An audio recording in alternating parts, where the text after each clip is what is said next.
দুপুরে ঘুম থেকে উঠে অনেক খিদা লাগিছে, খাইতে হইব।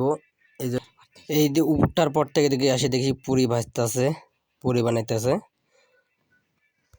খিদার জ্বালা আর সহ্য হয় না, এই জন্য নিজেই চুলার কাছে বসলাম। চুলাটা জ্বালাইছি।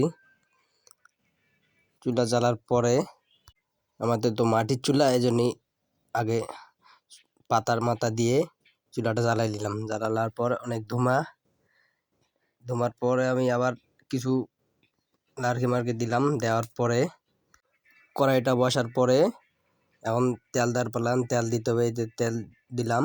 তেল দেওয়ার পরে তেল দেওয়া শেষ।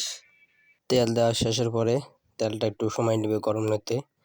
তাতে আমি একটু ভালোভাবে দেখে দিলাম সব কিছু ঠিকঠাক আছে নাকি। এখন তেলটা গরম হোক, গরম হয়ে গেছে প্রায়। এখন পুরি ছাড়িয়ে দিলাম। একটা পুরি দেওয়ার পরে পুরিটা ভাজলাম।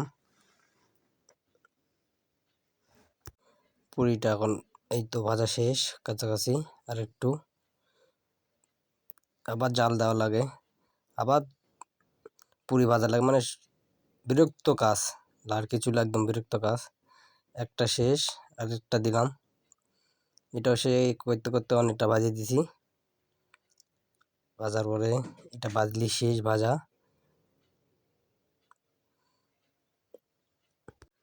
এই তো প্রায় শেষ, এই পুরিটাও ভাজা শেষ এটাও। তারপর এই তো মিষ্টি আনার পর মিষ্টি ঢাললাম। দুইটা তিনটা পুরি নিলাম। দেওয়ার পরে মুখে দিয়ে দেখি কেমন লাগে। অনেক ভালো।